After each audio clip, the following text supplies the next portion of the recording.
Prepare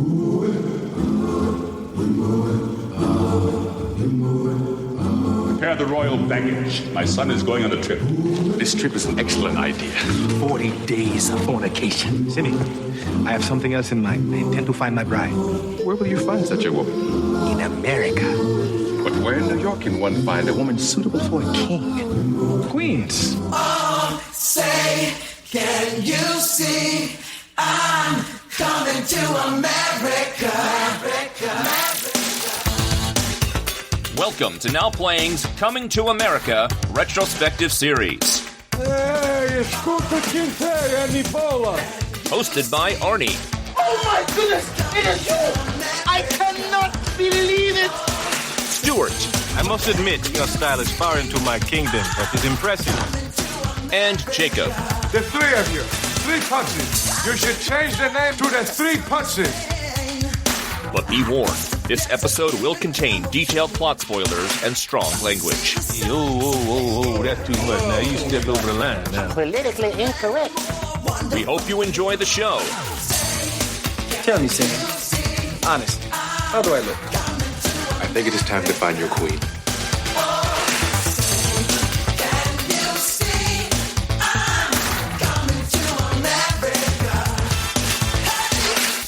Today, we're discussing Coming to America, starring Eddie Murphy, Arsenio Hall, Jermaine Fowler, Leslie Jones, Tracy Morgan, Kiki Lane, Sherry Headley, Tiana Taylor, Wesley Snipes, and James Earl Jones. Directed by Craig Brewer.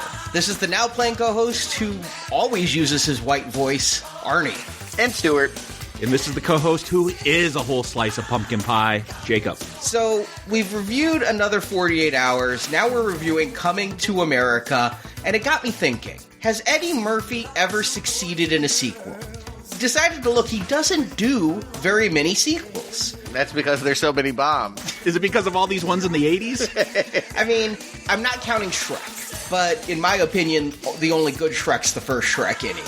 But Beverly Hills Cop 2 is liked, but it's certainly not beloved like the first one. Another 48 Hours we've discussed at length. There's only two others I could think of. Dr. Dolittle 2, which is no Dr. Dolittle. Mm-hmm. I didn't know there's a sequel to that one. Oh, I think there's like 5. They ended up handing it off to a kid veterinarian for like the straight-to-tape one. They went the Home Alone style, changed the protagonist. Yeah, and there was Daddy Daycare, Daddy Day Camp, but he didn't come back for the sequel. He didn't come back for any more Dr. Dolittles. And now there's Granddaddy Daycare with Danny Trejo, so stay away, people. I got a feeling it's not good. What's remarkable about your experiment, Arnie, is as you're naming these movies, I'm realizing I didn't even see the first one. And then Nutty Professor 2 The Clumps is maybe... I haven't seen Meet Dave or some of those, 1,000 Words, but of the movies I've seen, I think Nutty Professor 2 The Clumps is the worst. It is worse than Norbit. Norbit? It's worse than Norbit. It's worse than Norbit. And here's the thing. I watched Nutty Professor 1 expecting to hate it, and came out of that like, you know what? It was not that bad. And then I went into Nutty Professor 2. We may need to do Nutty Professor so I can expound on this, but long story short, I had to go stop an assault in the middle of the movie, and I was glad. You had to stop an assault? I was glad I had to get in a physical confrontation instead of finishing that movie, but then I came back and finished it later. Was this between your dogs or between people? People. And that was still better than the movie. Like, putting your life in danger was better than the film. Yeah, somebody had a hammer and a knife and was going to go confront somebody else, and better than The Clumps. Yeah, bad Eddie Murphy can bring out the worst in people. I'm not surprised there was assault breaking out during The Clumps. Maybe those people had just watched The Clumps, and that's why they were so angry, and you had to stop them. Yeah. I'm blaming Eddie. The decline in quality from Nutty Professor to Nutty Professor 2 is precipitous, and it brings me back. Eddie Murphy does not return to his characters very often, so here he is returning to one of his most successful, one of his most beloved.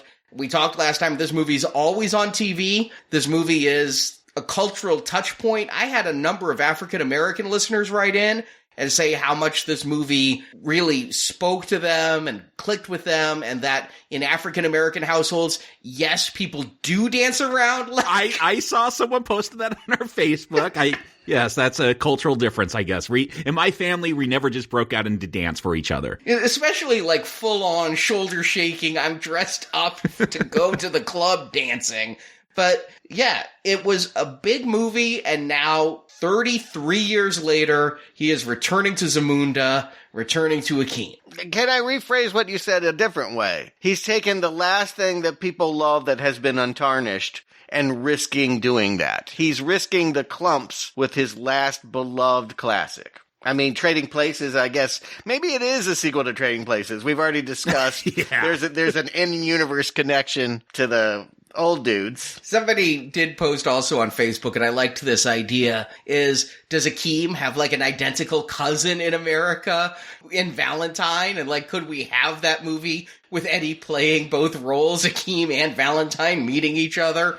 Yeah, I'd say Trading Places is still standalone despite a couple of winks from these movies. But yeah, it is a little risky, and I didn't know how I felt coming back. You guys know I love Coming to America. Watch it often. Did we need a sequel? I was happy that it's coming from the team that brought Dolomite Is My Name. I think Dolomite Is My Name is one of Eddie's best movies in a while.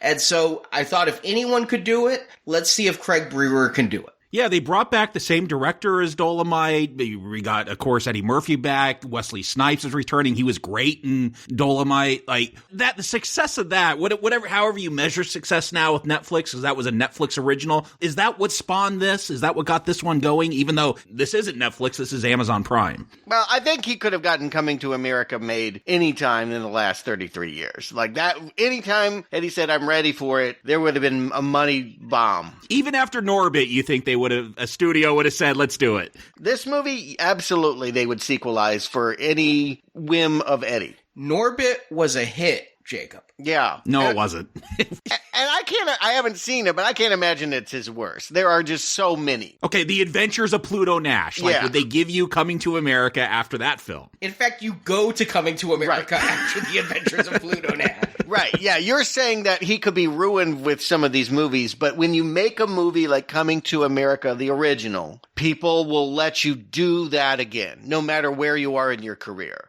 And so I think to Arnie's question, is this a sign of desperation that he's doing it? Or has there been a change in Eddie Murphy recently, a spark, a rebirth? I really like doing Dolomite. I really have my muse back. Let's go back to America as well. That's what I was hoping for. I mean, that's what I like that Dolomite movie as well. And I really felt like I saw Eddie Murphy have that spark, like what has been gone from his eyes. I haven't seen many of these films he's made in the last 30 years, but I don't think he has either. Like you could sense that the joy he took as a young performer was not there when he's making Showtime and Haunted Mansion. It's just not no one would be passionate about that. And so I felt passion, and that passion inspired me to think the best about coming back to America. Yeah, he said in several interviews that there'd been a lot of talk. People had wanted him to make this, and if people think he's doing this for a payday, he's done taking payday movies. He doesn't need that. He would only go back when he felt the script was right. Reason Beverly Hills Cop 4 keeps not happening is he never felt the script was right. He only wants to do this if it speaks to him and feels like the right time to come back. And I do think that the success he had with Dolomite and Craig Brewer might have given him some more confidence. I mean, it was during Dolomite that Craig Brewer started discussing, hey, why don't we do this next? And yeah, they got some of the original writers back to work on this. This was supposed to be theatrically released. Paramount was going to put this in theaters, and why wouldn't you after the first one made so much? But COVID, Amazon bought it. It's so weird because Paramount Plus just launched, but this is an Amazon movie. And I guess there was no discussion about John Landis maybe coming back. Yeah, I could count, on one hand, Landis, Patrice, Soul Glow. Did that return? Almost everything returns for this one. Yeah, there is a Soul Glow advertisement in the barbershop still, but I did not see Eric LaSalle. And in the flashback, there's the Soul Glow song. Mm-hmm. During the booty call, they decide to get down to Soul Glow. They're bringing people back for, like, those rapping twins are coming back for this. And I'm not talking about Salt and Pepper. Like, there was some debate if those were twins. They're twins because they come back and they still look exactly the same. The ones who didn't come back, and apparently they were approached, but the excuse given was scheduling difficulties. Eric LaSalle and Samuel L. Jackson. No.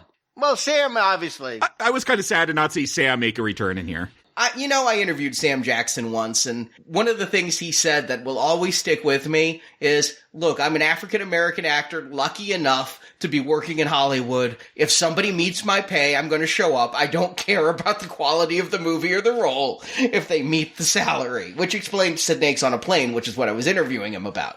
So he, I'm sure, would have shown up. Except for scheduling difficulties. I don't know if he was too busy discussing Quicksilver on Capital One ads. Yeah, but whatever actress played Patrice, scheduling conflicts, or maybe she's just not in the acting game anymore. I don't know. They said if Eric LaSalle had come back, there would have been a Patrice subplot. But there's a lot of people in this. I mean, you heard me read the opening credits. From Saturday Night Live, they've brought Leslie Jones, Tracy Morgan, Wesley Snipes from Dolomite and Prison. I think those are the two things he's best known for in the later days. Possibly, yeah. Right. You need to go back to America, and you need to take us to Zamunda. You need Eddie Murphy, obviously. That sitcom on CBS clearly didn't pass for that reason alone. Did we need everybody to come back? I think it makes it feel more like a party. It gives an endorsement that if everyone thinks it's worth coming back, then this movie is going to be as good as the original. That's the promise. You have to bring back some of it. I think there are just things that are expected from the first Coming to America, and perhaps it's harmed by being 30 years later in that certain things became staples. Like if you'd made this movie in 1991, then they might think, hey, what people liked is Eddie and Arsenio under a lot of makeup doing different characters. So what kind of different characters can we do here instead of the barber, instead of Randy Jackson? But 30-some years later, it became, what people loved were the barbers and Randy Jackson, and so we're going to bring those characters back. We're not going to... There's one new makeup character in this movie. So I think after watching Coming to America on TBS 400 times, people wouldn't be satisfied if they didn't find out where the barbers are today. I would think they'd be dead. Yeah. Where are they now? I expected the barbers to come back, though. If they're going back to Queens, they'll somehow still be alive and doing their shtick. I definitely think so. I didn't watch a lot of ads for this. I didn't have a lot of expectation about what was going to happen or who was going to show up. But everything I have been hearing, like there's been a lot of promotion for this, a lot of people doing interviews. It did seem like everyone was back and really excited, like proud of it, like assuring you, don't worry, we're not going to screw this one up. The one I worried about was Sherry Headley, who plays Lisa. We all know that Kelly McGillis isn't returning for Top Gun 2. I hadn't seen Sherry Headley perhaps since Coming to America. I guess I did. I saw Johnson Family Vacation, but she doesn't work a ton. I thought maybe there would be one scene of her, kind of like they treat the barking dog girl in this movie. I kind of felt like that might be Lisa. But no, she's given her own little arc and does very well. I do think that they just put out an open call to anyone in the first movie. Right. The key grips. Yeah. I mean, Louis Anderson, not expecting that. He's still serving burgers at McDowell's after 33 years. I'm thinking he's manager of the Zamunda branch.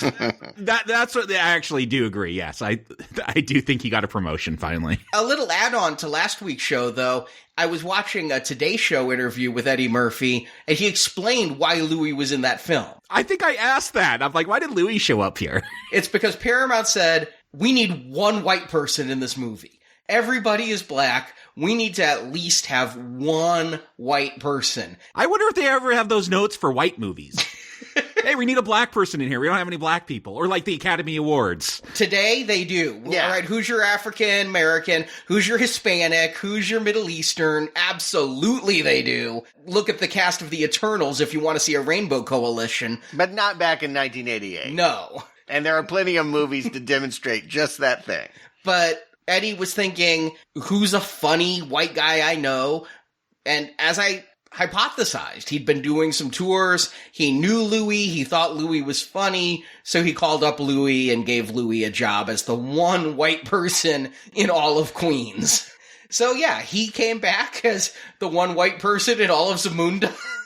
And I was anticipating this pretty highly. First, a new movie I actually want to see. That's always a good thing. I haven't had that since Wonder Woman 2. You know, right now, theaters closed. If it comes to streaming and feels like it could have been in theaters, I'm a happy, happy person. Unfortunately, though, I did watch the trailers. Gives everything away. The Super Bowl ad especially made me know immediately, hey, it's Crocodile Dundee 2. It's, instead of seeing a Zamundan in Queens, we're going to take somebody from Queens and introduce them to Zamunda. I think the 2 in Coming to America represents the 2 minutes we'll spend in America in the film. Mm-hmm. Yeah, I was not happy about that. No, we're spending all the time in Georgia. That's part of America. It's not Queens, though. Okay, well, let's not delay this. Let's find out what they've come back to do. Arnie, give them the plot of Coming to America. It's been about 30 years since Prince Akeem, played by Eddie Murphy, went to Queens, New York, and met his true love, Lisa, played by Sherry Headley. Just to talk about that for a second.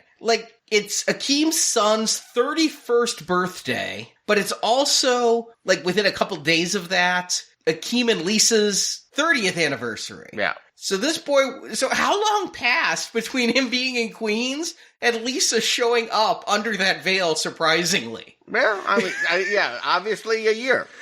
I didn't realize a year passed in that film. No, I thought it was like a week. Yeah. How much did Mr. McDowell harp on Lisa in that year to get her to go to Zamunda? 6 months as a janitor, probably, that he spent there. He only had 40 days of fornication. Oh, you're right. There was a time frame. I don't know. Well, when this movie starts, both actors are reprising their roles as a prince and princess who've been happily married for all that time and have raised 3 daughters. Eldest Mika, played by Kiki Lane, middle child Oma, played by Eddie's daughter Bella Murphy, and youngest daughter Tinashe. But there's trouble on the horizon in Akeem's country of Zamunda. Akeem's father, again played by James Earl Jones, is dying. Akeem is not a strong leader like his father, so Zamunda may be conquered by General Izzy, ruler of Nextdoria, played by Wesley Snipes. Zamunda laws state the monarchy can only be passed to a male heir, and as Akeem has no son, it makes it easy for Izzy to conquer. But before his death, King Joffer tells Akeem that while in America 30 years ago, an ill-conceived one-night stand resulted in a child, Akeem's son. So Akeem and his loyal sycophant Semi, again played by Arsenio Hall, go to Queens, visit all their old haunts, and eventually find Akeem's 31-year-old son Lavelle, played by Jermaine Fowler. Lavelle has been struggling to find his purpose in life,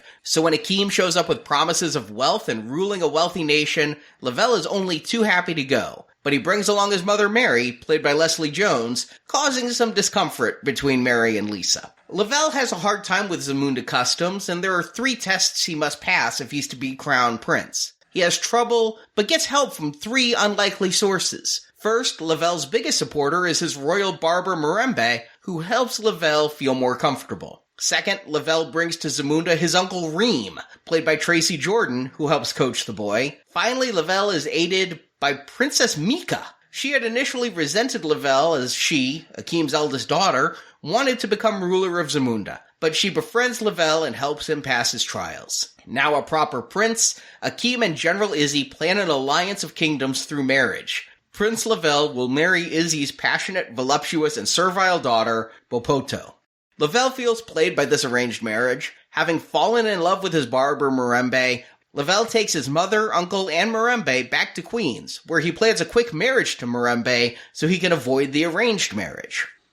Akeem realizes his mistake and that he married for love, not for politics, so he races to Queens to reconcile. Meanwhile, Semi and Akeem's 3 daughters use their fighting skills to stop General Izzy's invasion. Akeem and Lavelle make up, and Akeem offers Lavelle and Mirembe a proper marriage in the palace. And Akeem is changing Zamundan law by declaring Mika will be the ruling queen of Zamunda, while Lavelle will be Zamunda's ambassador to America. And Sexual Chocolate comes on stage to play as the wedding band, and credits roll.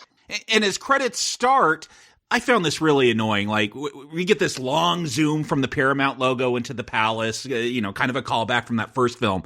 But during all these opening scenes, like, we're going to find out McDowell's is in Africa, and the credits are rolling over them. Like, I can't see what Ronald McDonald looks like because there's a big old credit over his face. I found this there's jokes going on. Get rid of the credits. Wait for the credits to end so I can enjoy these jokes. It is, but it's also a callback to the original in that we're having a very similar song played. We're seeing the palace prepare for the morning. We're seeing they have more money to spend in Zamunda because we're seeing them pick the rose petals that must be thrown on the ground.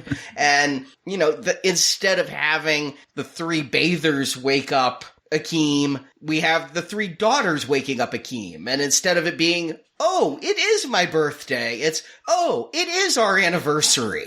And they still look like they were in position one, waiting to sit up in bed, just like in that first film with Akeem. Like, they have not improved how naturally they look when they're sleeping. I think that's an intentional callback also. They are basically recreating the opening. Now, let me ask you, in imagining what had happened to Akeem 30 years later, did you think it was happily ever after? Did you think it would begin with this place flourishing? Absolutely. I felt like Zamunda was a wealthy nation, and the last movie was a fairy tale. Fairy tales end with happily ever after.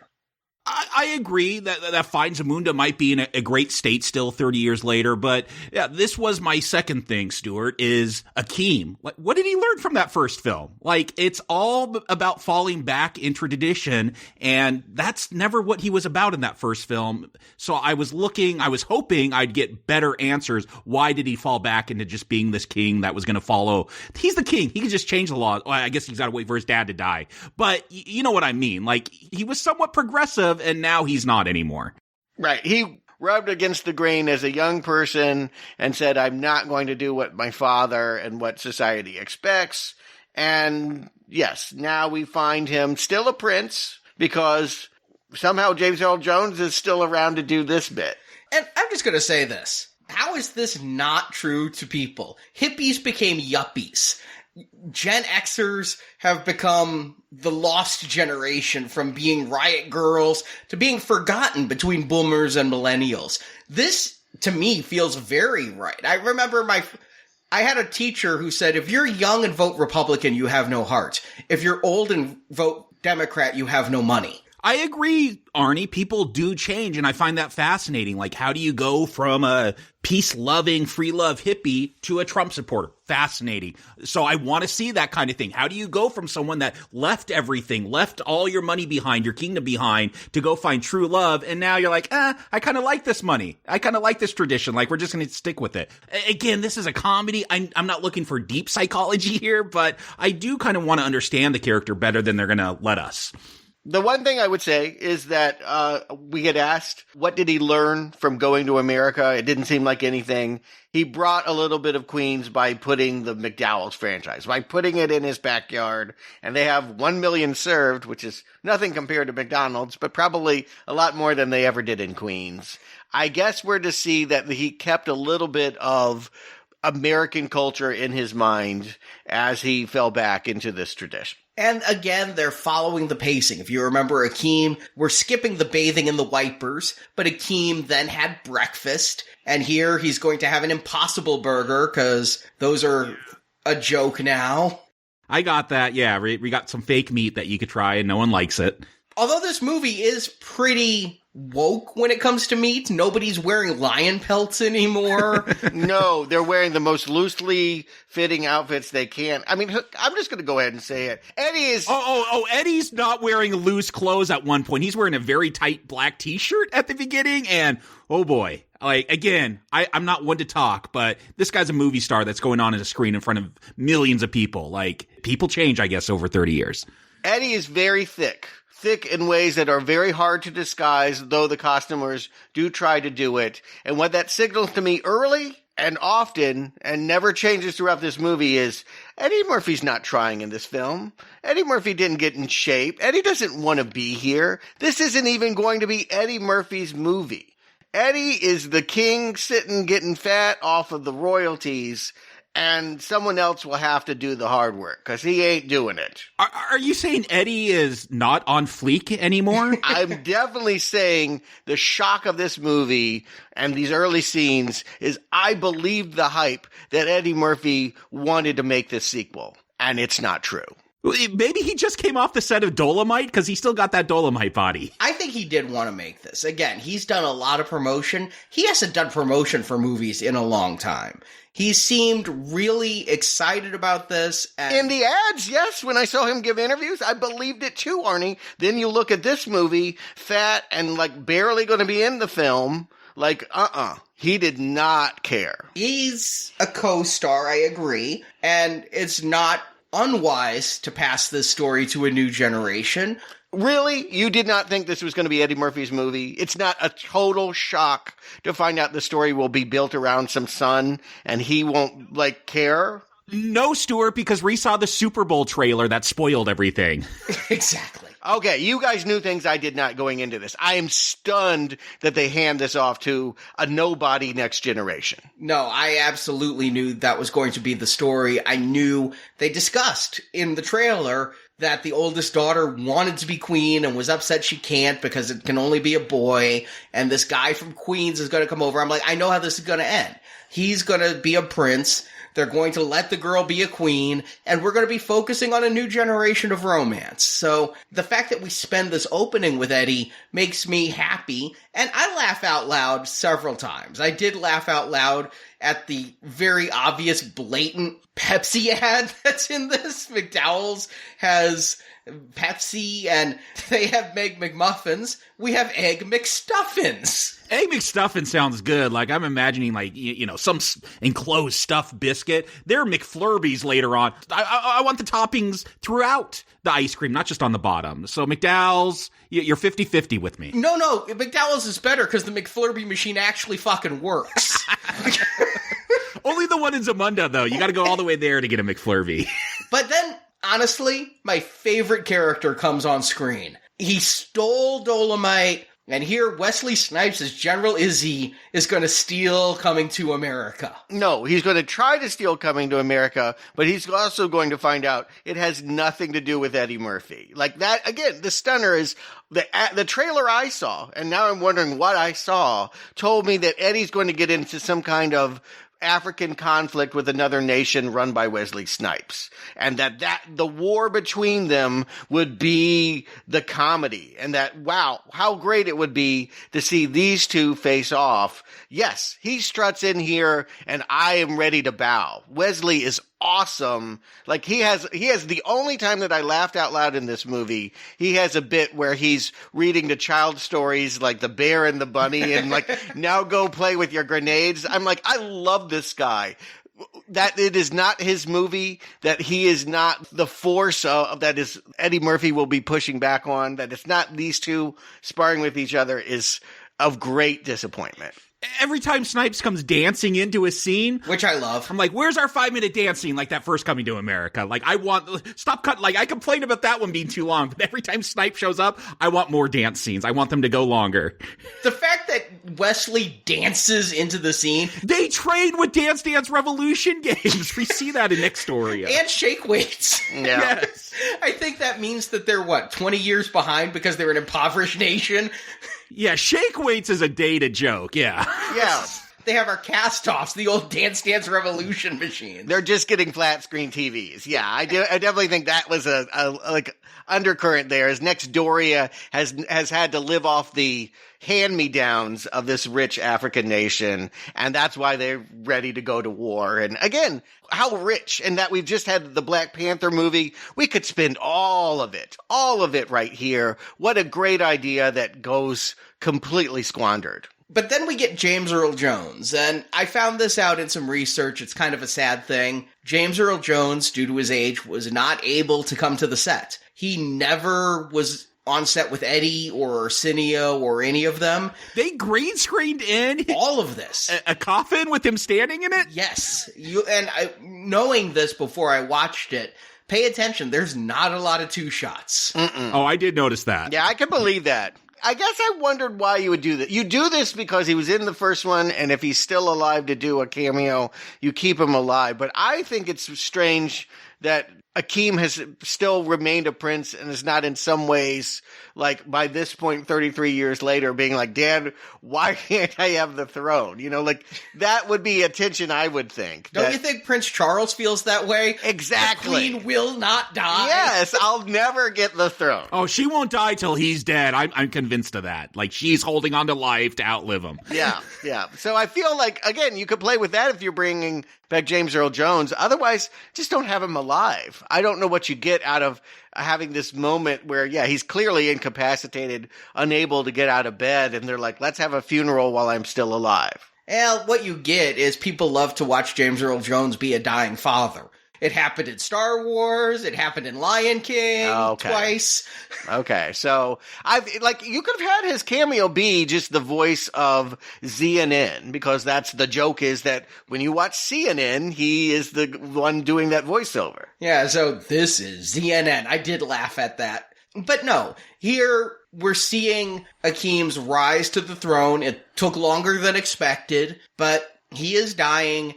But somehow this Arsenio Hall witch doctor had a vision that Akeem has spawned a son during his time in America. But this is a new character, right, Baba? Yes. All right, I didn't remember a witch doctor from before. But let's be clear, what they're telling us is that with Akeem only having daughters, he has failed this nation. With all the prosperity that they have is about to be wiped out, because without a man to sit on the throne, which again, it will be Akeem, but because he's weak, because he's perceived to unable to sire males, he is going to be a target for Izzy. And so I did laugh at you're going to be assassinated within a week, a month at the outside. I mean, and because there's no male heir, then there's no one to rule Zamunda, and Izzy can just wander in. Shouldn't we see some of that? Like, wouldn't it have been better to begin with assassination attempt and... Yes.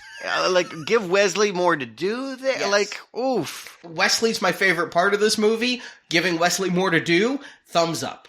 They talk like Wesley is going to assassinate him, but you never see a scene between Eddie and Wesley where they're at odds. There's a brief moment when, during his first strutting in, Wesley said, I've come for blood, and all of his troops point guns, and then he goes, not blood is in killing, blood is in marriage. I have my son to marry your daughter, and then there will be a male to rule both our nations. But we've met Mika, and we know that she is very smart. She is a good fighter with those sticks. So when Izzy's son comes walking in looking like a wannabe hip-hopper, that union will not work. Yeah, that's a good joke. The idea that, like, she's just, I'm not having this. Yeah, you guys, they're trying to do what John Amos was trying to do with his kids marrying into the Jerry Curl empire. Is like, this poor nation wants our wealth, and they're going to try and, come in here, all swagger,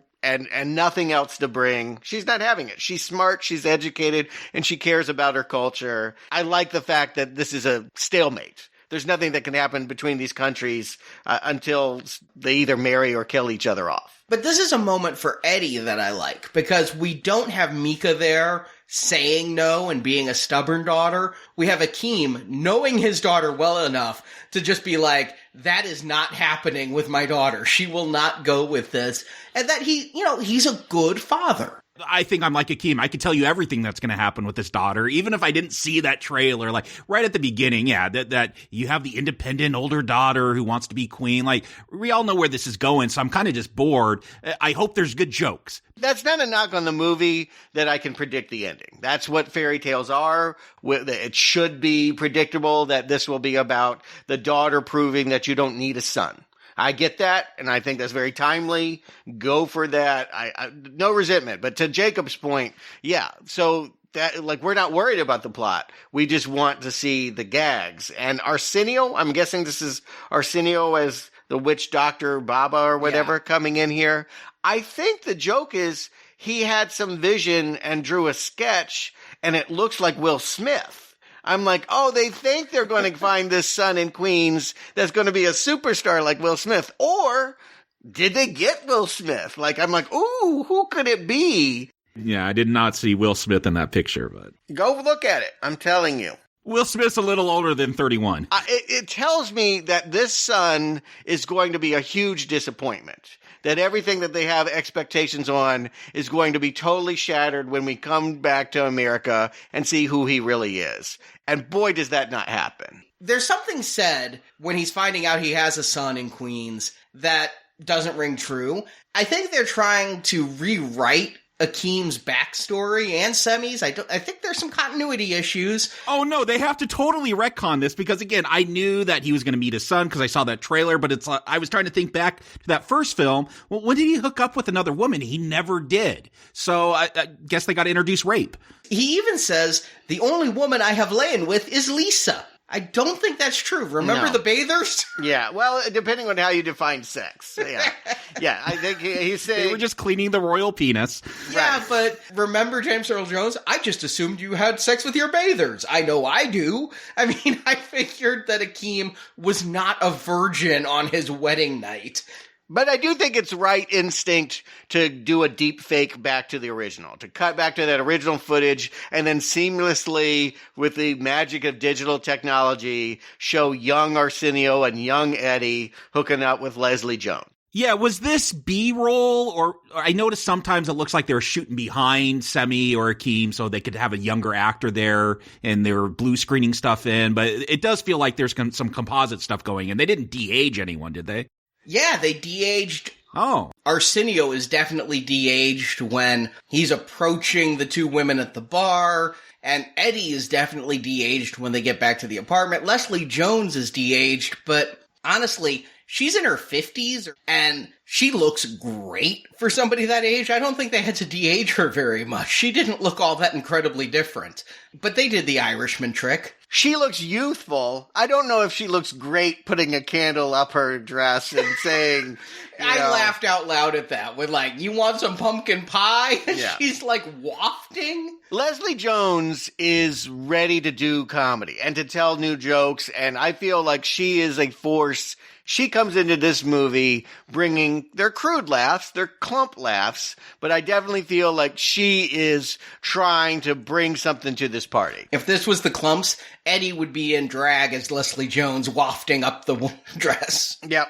The most fun I have is with Leslie Jones and Tracy Morgan. I don't think they were given a script. If they were, I don't think they read it. I think they're just coming up with jokes on their own, improvising the whole time. Tracy Morgan definitely did not read a script. I know that. No, Tracy Morgan, when he's calling his nephew Young Jedi and things, these are lines long from his shtick. Interesting point. Eddie was like, we're making the sequel, and Tracy Morgan's going to be my son. Tracy Morgan's older than him, isn't he? He at least looks it. That makes sense. I'm going to argue, yes, you want the son to be a disappointment. You want him to not be what the royal vision has in mind. That's the whole nature of comedy. We think he's going to be this, and he's going to be Tracy Morgan or some kind of screw up. That totally makes sense. Yeah, Arsenio is the one who talked Eddie out of it because Tracy Morgan's 51. And Eddie is 59. And so the joke Arsenio said is, I kept telling Eddie, in part 3, we can get Morgan Freeman to be your son. So is the problem that nowadays we don't have black male comedic superstars under 30? Is that the reason why we get stuck with this kid that looks like he came straight off a Nickelodeon show? Oh, no, I've seen him and stuff at Jermaine Fowler. Really? I don't know if you saw Sorry to Bother You. He wasn't the main protagonist. Oh, I love that movie. Yeah, he was in that. He keeps coming up as a character in the Eric Andre show, if you watched that. I watched that. Stoner show. He did a CBS sitcom. Oh, I did. Superior Donuts. I love that play. Would not watch that show. It was unwatchable. They ruined it. So this guy is a comedian. I think there are several who've come through Saturday Night Live that could have been picked. Yeah, I'll say this with Fowler is I really liked him in this. I'm like, oh, I wish I could see him in more stuff where he's the main star. I don't think he's a young Eddie Murphy. If you're looking for that kind of comedic talent, no. But he does have a charisma. This film could have been worse for having to feature this role so much if they got another actor that wasn't as charismatic as this one. He kept my interest at least. All right, here's the one thing I'll say about Jermaine Fowler, and this may be damning. I kept thinking of Tommy Davidson in the Coming to America sitcom, and thinking Tommy Davidson did an Eddie Murphy's brother much better than Jermaine Fowler is Eddie Murphy's son. Yeah, he never feels like Akeem's son or coming from Eddie Murphy. Which is like the death knell of this movie. I've been getting through Act 1 going, this is not really that great, but let's get to America. Let's see what the son is. You mean Salt and Pepper and En Vogue coming out with Morgan Freeman narrating the funeral didn't do it for you? En Vogue doing what a king, what like that. I kind of rolled my eyes. But when Salt and Pepper came out, like I legit loved Salt and Pepper when I was probably like junior high. And so I was excited to see them come back and like do a full on rap. Again, give them a full music number. My big problem with the first Coming to America is like I wanted everything cut. Like this one, every time there's a scene I like, I'm like, no, give me more of that. There's not enough of that. It's funny because it's like En Vogue as early 90s, Salt and Pepper, Push It was around the time of the first Coming to America. It's a very Gen X funeral. So it's like they're not just pulling jokes from Coming to America. They're just like, what was big 88 to 92? Yeah. Yeah, no, I that makes me sad. The fact that, it's all Humpty Dance and everything, like that's right. Kind of, I would use the word pathetic was coming to mind. This feels really sad that they're just being like, remember the 80s? Yes, I do. And You're insulting me as the only karaoke song I ever do is Humpty Dance. That's fine. That's you and karaoke. I'm talking about a movie in 2021 that's trying to be funny. And to say, remember the jokes we told 30 years ago is a terrible way to start the comedy. And I did not love the idea that all of a sudden, instead of having a political war with a Idi Amin wannabe, they're going to say we need to go back to America and get Eddie's son. But okay. And then I see, Jermaine Fowler and I go, it's over. See, and here I like Jermaine Fowler's introduction because he's not a stereotype. He's a 30-something millennial trying to find a job at Duke and Duke, which I absolutely love. Colin Jost, I don't know if you know him. He's on SNL. He is perfectly cast because this guy was born rich in New York, went to Harvard, ended up a comedian on SNL, working with Michael Che. Twice a season, Michael Che writes jokes for Colin to say that are borderline racist. So here, as the grandson of Duke and the great nephew of the other Duke, and asking Lavelle, so did your mother have a drug problem? Was the father absent? Just going to all the stereotypes, and then Lavelle throwing it back like, your father never bought a building to get you into college and never had to sneak you into rehab for cocaine. It was Oxy. The really, really, really good scene. I like the Duke and Duke callback, and it makes me think we could have Trading Places too with Colin Jost as a Duke.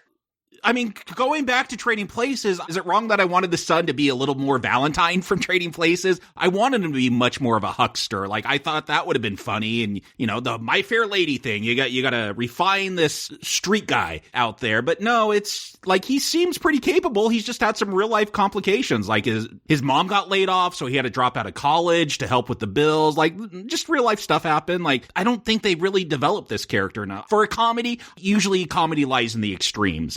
And he's not in an extreme there. That is an excellent way of framing the problem. We need him to be something. I need him to be a big problem for Akeem, or I need him to be someone that's stealing the spotlight, the new Eddie Murphy, or the anti-Eddie Murphy. I need something amazing. You're right, Arnie. This scene where he's introduced calling out white privilege is funny, but he needs to have good moments with Eddie. And he needs to have a chemistry that is either unique or like watching the rebirth of Eddie Murphy. And he is neither. He looks ready for his CBS sitcom. I'll agree he's bland. And Jacob, when you say you want extremes in comedy, I agree. I don't think extreme poor black stereotype is the way to go. No, I don't mean that. They do both. Yeah. He knows computer programming, but he's also scalping tickets. They're like, well, he's kind of a hustler, but he's also not. And I don't know what he is. And we're going to leave New York soon anyway, so you'll never really know. Yeah, he doesn't want to go. He doesn't want to go be a prince.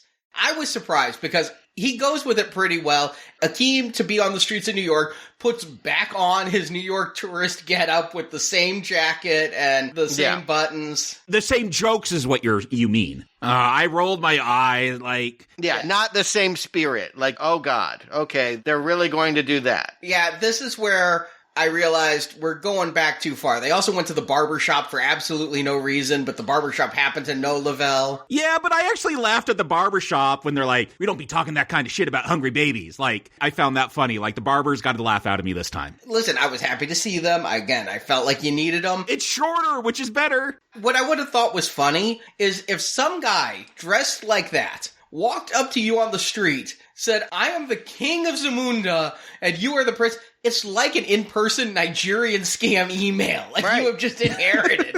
I would have liked more skepticism on the part of him. Yeah, there is no DNA test that we're at least showing. If I was Akeem, I don't know, maybe he really just wants to stop that war with Nextoria, so he'll take any man to claim as his son, but like, I want DNA tests to prove parentage, all of that. It's so easy for him to be found. Yeah, follow the Thunderbird. I thought, ooh, that's going to be like this big problem they're going to have to solve from Baba, like follow the Thunderbird. No, it's just a mascot standing outside of Madison Square Garden. The guy is quick to go to Zamunda. The guy is quick to say, yes, I'll marry this princess. Like, nothing that I would think would be pushback or create the drama is any big deal at all. Just scrap the son entirely. Just have Leslie Jones say, you owe me alimony for all of this stuff. And she's the one chasing him down to Zamunda. Because Leslie Jones is an extreme problem, thorn in the side. And this guy is just happy-go-lucky nothing. I agree. I wish there was more to him to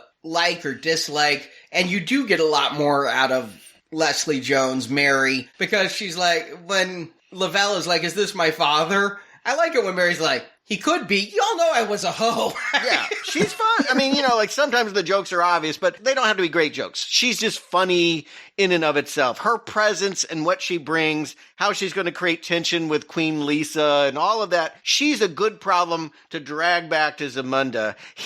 You're right, bland is the word. I'm not trying to say the actor is without his own charm, but he does not fit into this movie, and he has not created a character that is interesting to watch play off Eddie Murphy. I do agree with you, Stuart.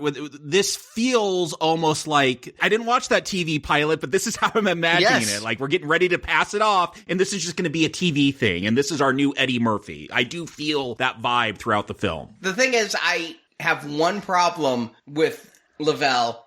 The only joke of his I laugh at is when he's going for that interview and Tracy Morgan says, don't use white voice, and then he does do kind of the Eddie Murphy white voice thing.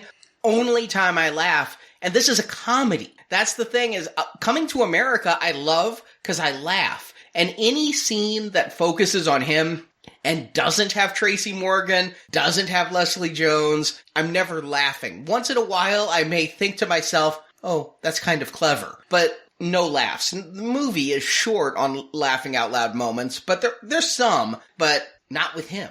I want to just parse out, because you guys are throwing Leslie Jones and Tracy Morgan in the same bag of like, they're an asset. Leslie Jones is an asset for me. I don't know why you need Uncle Reem. I don't get why he gets brought in here. I don't really like Tracy Morgan. I'm sorry that he had the car accident or whatever, but I've never watched 30 Rock, and I don't think he's funny. It'd be one thing if he were trying to teach values that are different than Zamundan values. If you had this clash of cultures, rich and poor, Beverly Hillbillies in Africa, maybe that's something to do. But I feel like Leslie Jones is the one doing all that stuff. She's the one that's like taking Lisa's dresses and having them altered to fit her. Like, what is Tracy Morgan doing? Yeah, I think they're going for a Beverly Hillbillies thing, Queens meets Zamunda, the poor meets rich. That was part of my problem with the first Coming to America. I wish it was more about, you throw America in the title, Coming to America, like you're making a statement about America. And I felt like that was a shortcoming in that first film. And it's definitely a shortcoming here. Like, I don't feel like there's a clash of cultures or a clash of classes going on even. And I think that's why you bring Morgan in, because you're trying to bring in this rougher, not so polished around the edges, which is why you bring Tracy Morgan is. I love him when he has small roles in films or TV shows, like when he's Brian Fellows on SNL. I never watched 30 Rock. I don't know if I could take him as a major star in a film, but I do like him as a comedic aside. I liked him in 30 Rock.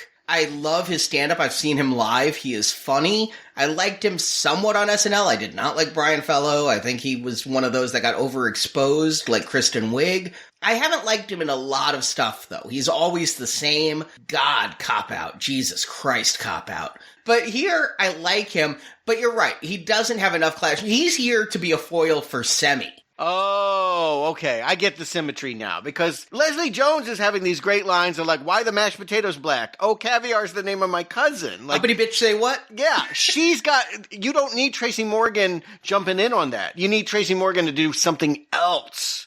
She's got that part down. But what's odd is Uncle Reem doesn't come on the first trip. It's when Lavelle isn't feeling comfortable in his role, and his barber, who, you know where this is going the moment she has the cleavage out, right? Yes. You know where it's going, but you can't believe you're already there. The shock is like, wait, what? He's already having doubts? I thought he just showed up and, like, got bathed by the royal bathers. Like, all of a sudden he doesn't want this and can't live up to his father's ideals. They've had no scene together. Well, no, he has the Prince trials. He's been told that he has to do these trials, and that's where the doubt comes in. Yeah, but they're not scenes with Eddie Murphy. They're like, Eddie Murphy hands him some scissors and walks away. And this actor has to be like, okay, I guess I'm carrying this moment now. Let me go talk to my barber. Did you want Akeem and Lavelle getting bathed together by, like, the royal bathers? I like the Leslie Jones getting bathed turnaround joke. Yeah, but here's the thing. I didn't realize this until afterwards. Because towards the end, Eddie Murphy's going to say, you MFers, and I'm not editing myself. He says MFers, and during this scene with Mary, Leslie Jones's character, they say your royal privates are clean. No royal pussy, like we had a royal penis. Like, this is not R-rated. And usually that kind of just brushes by me, like if it's not R-rated or not. But like this one, it really stands out, I think, with some of the jokes that it's just not as edgy. It kills me. It kills me that the man who taught me to say motherfucker is now saying MFers. And I just gotta think that, like, he was ad-libbing the line and said motherfucker, and then the director's like, Eddie, we're PG-13 now, and he had to say MFer. Yeah, we don't get topless bathers like we did before. Like, Coming to America, the first one, I gotta keep saying that because they got the same name when you just talk them out loud. But that first film, there was an edge to it at least. Like, it had some naughty jokes in there. That's why I wanted to see it so bad as a kid. This it feels very tame. And again, TV. Like, we can't have edgy jokes anymore. Yeah, I did not know that this was PG-13, but I did sense that it pulled punches. And that, I guess, what is the thinking? Now that Eddie Murphy is known more for his Disney work, that we just can't have him go back and be that R-rated comedian again? Studios don't want R-rated movies. They want to be able to bring in 13-year-olds, 14-year-olds. But guess what? But this is streaming. It doesn't matter. Well, it wasn't supposed to be. But when I was 13, one of the big draws for this movie for me was seeing the bather's titties. So, I just think that they've made a mistake, but there's so many movies where the studios say no R. And I think that's probably the case here. They spent $60 million on this. Paramount probably thought going R-rated comedy only. Dolomite is a good movie, but Craig Brewer does not have the cachet of a Judd Apatow who can force an R-rated comedy down a studio's throat. Yeah, but to the detriment of the movie. You're complaining that the language is not as foul, the jokes aren't as shocking. I do sense that. I do feel like in the middle of this movie, we need some spice. I mean, the middle of this movie is about giving a lion a haircut. A shave, really.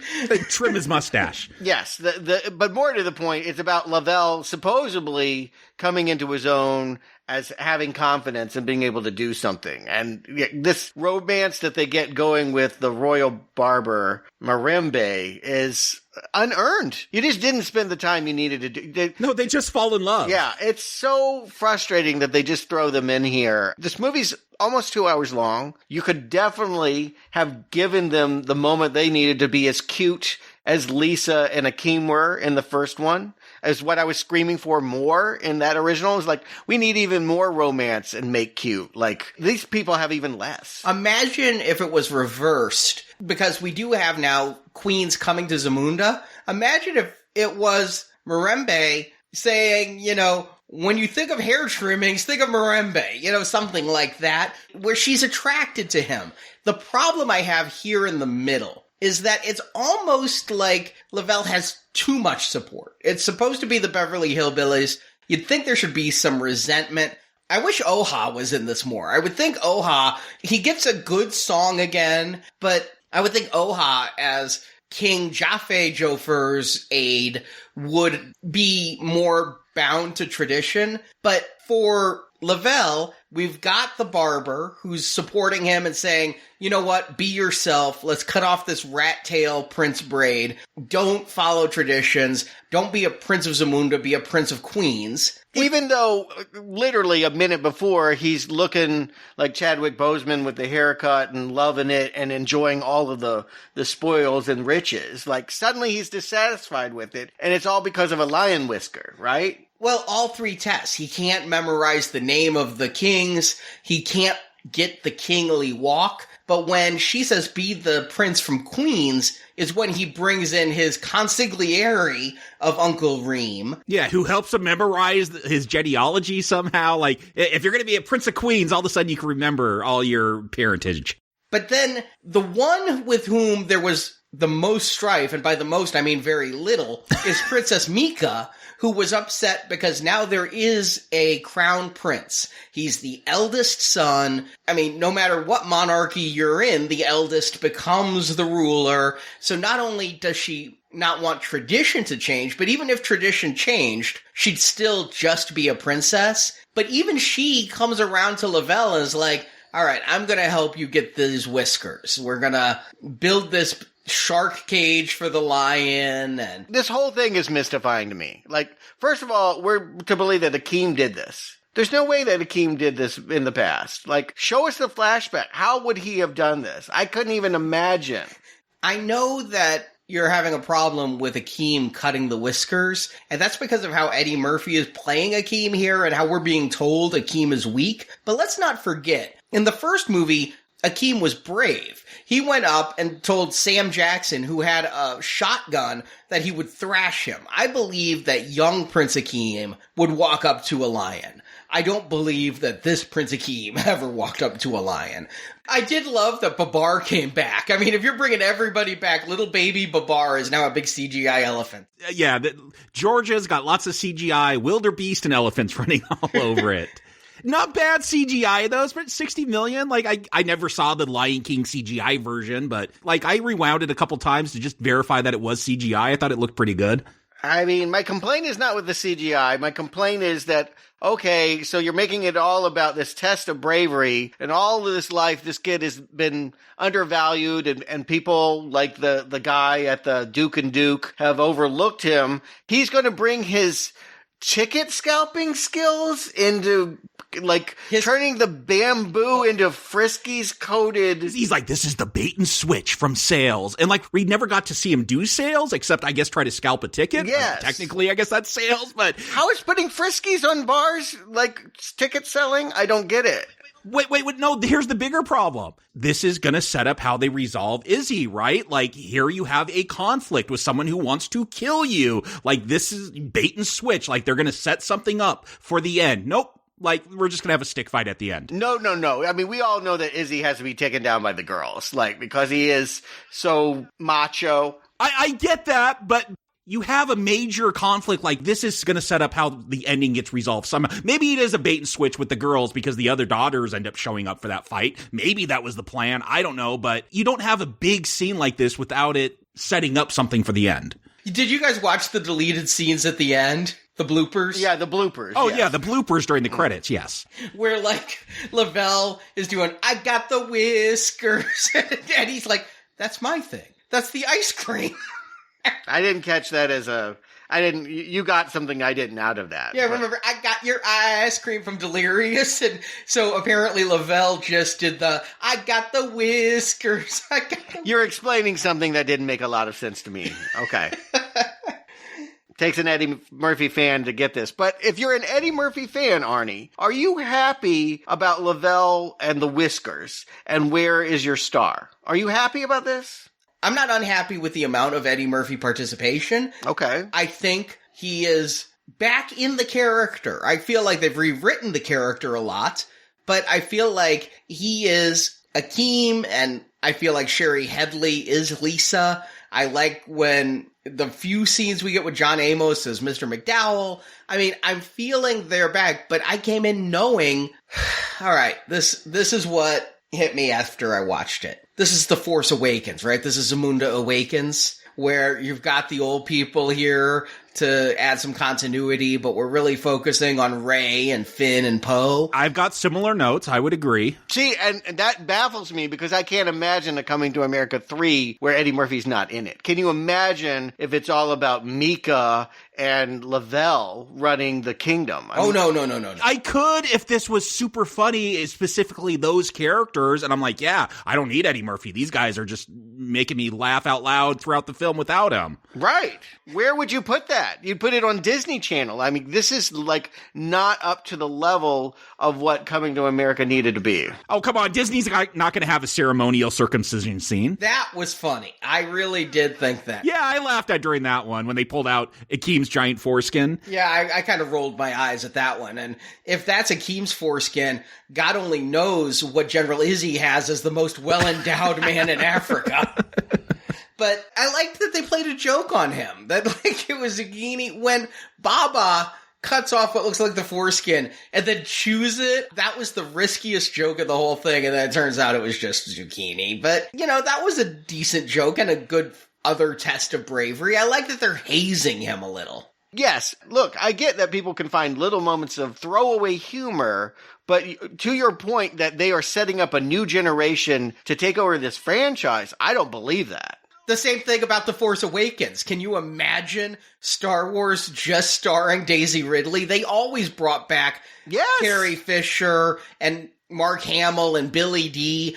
None of the characters they created in those sequels could carry Star Wars. I don't think they're setting up a Star Wars universe. I think they're setting up a spin-off. Like Marimba says, you know, wink, wink, like, let's talk about sequels, how they're never that good. Barbershop. Like, there's the good Barbershop, and then there's that sequel that wasn't great. And then there was the spin-off Beauty Shop, which, like, I'd forgotten about until they brought this up. Nobody liked that one, but okay. I never even saw it. You know, if your dream was to open a beauty shop, then maybe that spoke to you. Hey, look, all I'm saying is they're not even going for Barbershop here. They're going for Beauty Shop. Like, they're trying to justify this film. Like, this isn't even a sequel. It's more of a spin-off. And I think that's where they're moving. It is bold in an unnecessary sequel to an old movie to call out unnecessary sequels to old movies as a Hollywood cliche. If you were great, you pull it off. If you're mediocre to bad, then you're just calling the audience's attention to this isn't as good as the original. And no matter where my arrow goes,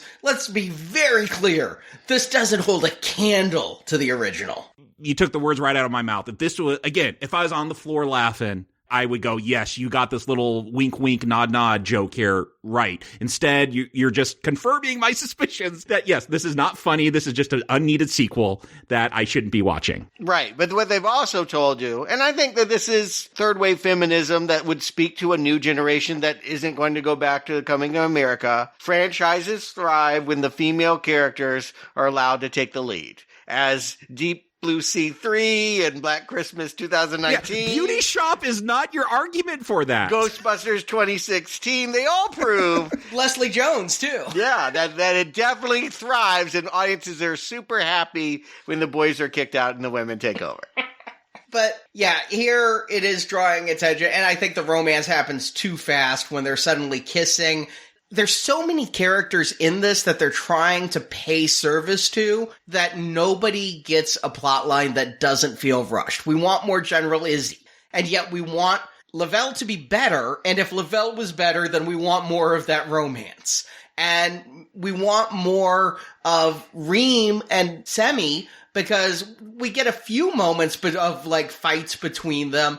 Does Arsenio as Semi ever, I'm sure he has a line, but my takeaway, my impression of him after this film is he just kind of stands there and rolls his eyes the entire time. Like, Semi does nothing. He's the reason Akeem has a son. That's his big part in this movie. But again, so many characters, including these actors in other makeups, I do believe Arsenio does more as Baba than he does as Semi. Yes. Yeah, I definitely think that you were onto something by saying, in keeping the cast large, no one gets their full arc, or arch, as it were.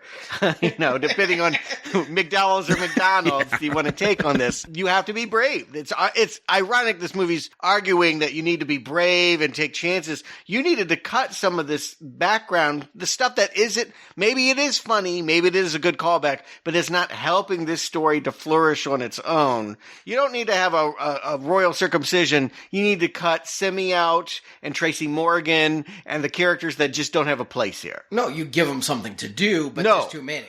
You cut the ones you don't have duplicates. We don't need Leslie Jones and Tracy Morgan. We don't need all of the excess. Out of everybody on the set, you know who I'd be most pissed as? If I was Bella Murphy coming into my dad's franchise and given like 2 lines and that is it, I'd be so pissed off. Well, again, you could also look at the other way of like, well, of course she's going to get worked in here. They're not going to cut her scene. He has 10 kids. I'm surprised he only had 1 in this movie. Yeah. So, all right, we're already at the wedding. Like, you're right. We've had 3 moments with him and the barber, and we're to believe now that they're terribly in love, but he's in this arranged marriage that the whole country's future is dependent on. If he doesn't get married to Izzy's daughter, then there will be war and strife and murder. More, though, he likes Izzy's daughter. No, he's turned on by his daughter. Yes, I mean, he has no problem because they sing Get Off together. It took me a moment to realize what song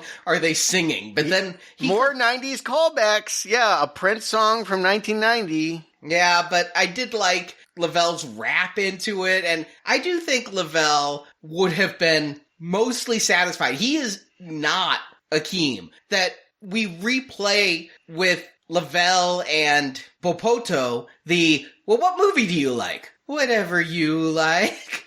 That we redo that. I don't think Lavelle would have a problem with that the way he's been played.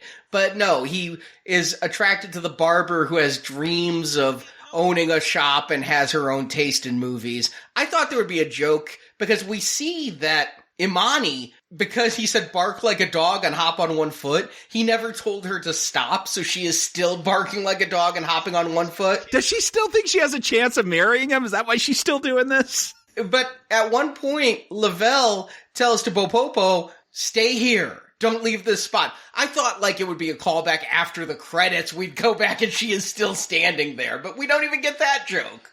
I thought we'd get that after the credits. More to the point, I didn't really get the vibe that she was Imani. I didn't get the idea that she was subservient. When she's introduced, she has this dance scene that's like feels like, oh man, she's going to be the one in control in the relationship. I did watch some of Boomerang. I mentioned last week that I wanted to see more Eddie Murphy romantic comedy. They play Grace Jones this way. She's treated very much in that movie as this joke of like wearing outrageous, androgynous sometimes outfits and just being so much, she's not feminine enough to count. And so she ends up being this object of ridicule when I don't think it's earned. I don't know why we're to hate Bopopo. I don't. I think Lavelle had 2 good choices there, but he went with the strong-willed person because she told him to be the Prince of Queens. No, what it comes down to, this is such a cliche in like every rom-com where the girl overhears, like the guy really had a plot to trick this girl into dating him, but then he really falls in love with her, but he hears him like confessing to a friend and gets upset. Lavelle just hears Akeem and Izzy talking about how this marriage is going to save the kingdom and, oh, you don't really love me as a son. This was just a utilitarian pact to bring 2 nations to peace. He knew, right? I mean, he had to have known. No, he acts very surprised when he overhears this at the wedding party. But the arranged marriage and everything, I mean, it's not like Akeem was hiding secrets. That's how they play it in the film. I know how they play it. I'm calling it a lie. This has been terribly calculated. The whole mess of all of this Act 2, and I fall in love with another woman that I can't marry, has been very poorly engineered here, and done so without even the enjoyment of watching Eddie Murphy relive his glory days. He is happy to sit on the throne and let these other people do all the heavy lifting, and it hasn't helped him and it hasn't helped this movie. But The wedding, I like the changes of characters, too, because by the time we get to the wedding, Lisa and Mary have gotten together. They found their common ground. Semi and Reem are doing shots together. I do like that this comes together, and then when it breaks apart, Lisa's upset. Lisa had a friend from Queens, you know? It's like, this is like the people she grew up with, and so that Mary runs away, that Reem runs away, and nobody seems to care that Marimba is gone, but this is where Akeem finally realizes that he has not been true to himself. He picked Lisa over tradition. Not only that, but that women know more than men. That his mother was the first one to cite back in the day that true love matters more than tradition. And so he's got to change tradition to let, I mean, if you want to believe that Lavelle isn't truly in love with Mirembe. It's the first line Semi says is after Akeem has been beaten by his 3 daughters in the stick fight. Ah, there's Akeem as we always find him, at the feet of the women in his life. Yeah, exactly. If Semi used to be the needle, the saying, let's just fornicate, let's not find romance. That voice could have been some source of tension here. I don't know. This thing is such a congested mess. It's like everyone has been crammed into the same tight quarters. And I'm so happy they're going back to America because I never wanted to leave as fast as they did. But they were not going to spend too much more time here. They're only going to go here to go back again. Like, it's really crazy making. Yeah, no, they'll go here so we can get some more reoccurring characters. He has a wedding chapel that is open on Tuesday. He doesn't wear shoes. And, you know, I did like that character last time. Here, that you bring him back again. It is funny that he has a quickie wedding chapel that has bingo numbers on the wall, but... Yes, I didn't understand fully why they had to rush this marriage. I wrote in the plot summary, it's so that they couldn't force Lavelle to marry somebody else, but it just seems really, really strange that, like, we just got to Queens yesterday, we have to find someplace open today to get married. Yeah, none of that makes any sense. Yeah, the only part I like when we go back to America this second time in the film, maybe that's why it's to America, because we go back there twice. But, we get a callback where Akeem does try to hail a taxi, and this time I'm like, there would be no taxi? Come on, I guess in New York there would be, but I do like they call out, oh, you can't just halt me, you got to download the app and schedule a Lyft pickup. I wish that they'd brought back Body by Jake and he was now a Lyft driver, but instead they got this guy who has this very distinctive mustache. We're going to be talking about him again with WandaVision. I'm like, this guy's just popping up all over with his stash. I thought Body by Jake died. Maybe not. Well, that's why they didn't get him back. Body by Jake is still alive. Oh, see, there I go. I just looked it up. You know who else I thought died? And I when I saw him, I'm like, look at that deep fake. That is so good. John Amos. I swore up and down he died a decade ago from a heart attack. So when he has that moment to inspire Akeem to go to America, he's back in the restaurant mopping or whatever. I'm like, look at what they can do with CGI. That is amazing. He's still alive. That's much better than the Tarkin they did in Rogue One. Yeah. I thought John Amos died because his character died on Good Times. I think I'm confusing it. I actually did he die of a heart attack on Good Yes. Times? That is what happened, is I believed he was his character. And so did Marjorie. Marjorie thought he died of a heart attack. I'm like, you're thinking of Good Times. Okay, so I'm very confused here as we scramble towards this ending. And again, you just need one character to offer inspiration, but because this cast is so stacked, it's like it takes 5 people for Akeem to realize what he needs to do and storm into the crack house of God and tell them that I laughed out loud at crack yeah, that's a funny line, but again, what is he telling them? I think he should be telling them, live in Queens if you want to live in Queens, but for some reason they're all coming back to Zamunda. Well, wouldn't you for a royal wedding versus the crack house of God? I mean, I don't get the impression he's staying in Zamunda. I got the impression he came for a hell of a wedding party. Okay, maybe. I have no idea what Lavelle is doing, and I'm not sure he does either. And they never changed the Zamundan law. I mean, one of the big reasons Mirembe wants to go to the States is because it is against Zamundan law for a woman to own a business, and she wants a beauty shop. Well, I would have liked to have seen Akeem go, not only am I changing the law of secession, but Mirembe, here's your beauty shop. I'm going to give you the startup capital you need to do it here in Zamunda. Because Mirembe does seem like a proud Zamundan. She says that to Lavelle, is that she loves her country. And so that would have closed a loop there, at least, to let me know she was getting her own business and that Zamunda was entering the 21st century with equality and McDowell. I think the big problem for that, Arnie, is that, sure, there's like supercuts, but is there a big hairstyling chain like McDonald's they can make a joke off of her starting over there? Like, I feel like that's where the joke is. And again, supercuts, I don't know what a funny pun on that is. I can't remember the name of the place, but there was a place that was like a Hooters for men's haircuts. Sports Clips. I think that's what she would have started based upon the outfit she was wearing while cutting Lavelle's hair.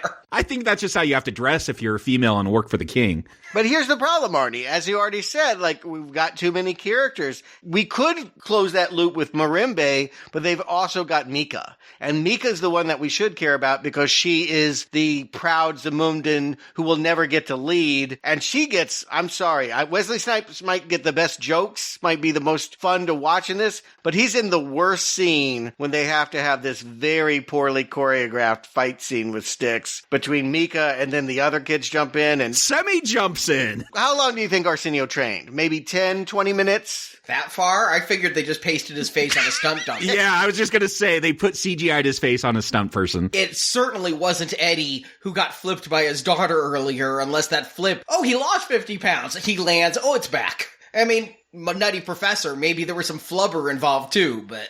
I'm sorry, and I don't feel this way because I don't like Arsenio Hall. Cut Simi. Something bad happened to Simi. Barbar stomped on him or something, but don't have him in this movie because to have him in this movie treated in this way is disrespectful. He does nothing in this. Yeah. And plus, weren't we to think at the end of Coming to America, since Patrice got Eric LaSalle, we saw Semi with Imani. And Imani was not barking and hopping at the wedding of Akeem. So yeah, continuity's a problem for me here. And it would be even if we hadn't watched Coming to America just last week, because I know that movie so goddamn well that every time there's a continuity flaw, it's making me scratch my legs until they bleed.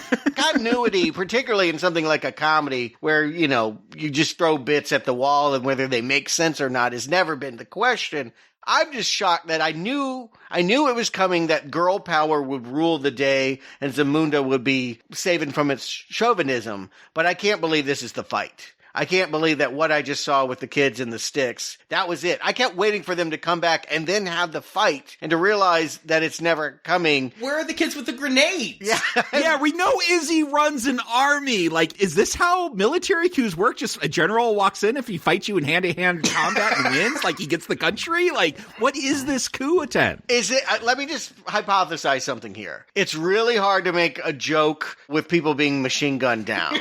I was shocked they made a joke about child soldiers. I'm like, that's not very tasteful. It was edgy, but it was my favorite joke. I know. And so I feel like maybe what I'm pushing against is that I want that R-rated, edgy, do something new, push the envelope joke. And what they realize is like the best we can do is a Disney Channel fight with a 9-year-old girl taking down Wesley Snipes. Yeah, it does give them something to do in the climax, and I believe if you had the general with a knife to his throat and are like, stand down or I kill you, that he would order his men to stand down. But yeah, generals, God dare I quote a line from X-Men 3, but in chess the pawns go first. You keep back your kings and generals until much later. So I think I'm thinking of that line because Izzy does say to Akeem, you've brought a pawn who took a queen.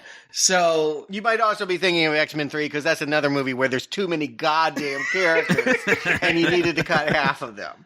But as someone that loved what Wesley Snipes was doing in this and thought that General Izzy was really going to bring a much needed element of danger to the final minutes of this movie, to see him partying at the wedding again after that stick fight, I was just baffled. I was so confused. Again, it would have been nice. I mean, too many characters. But what if we just saw one of Akeem's other daughters standing next to General Izzy's son? You know, if we just implied that the way we implied Semi and Imani were going to get together, just something like that for a reason why they broke her a peace, and not that Izzy would just run off and come back stronger because he who fights and runs away lives to bring back a bigger army another day. I hear you wanting to, tie all the bows, Arnie, but I feel like the banquet hall's on fire. You're not trying to decorate this. It's a fucking shambles. Oh, come on. This ending is great, where they brought queens to Zamunda, including the barbers. They bring back sexual chocolate, and they keep the joke of the one guy going, "That boy's good."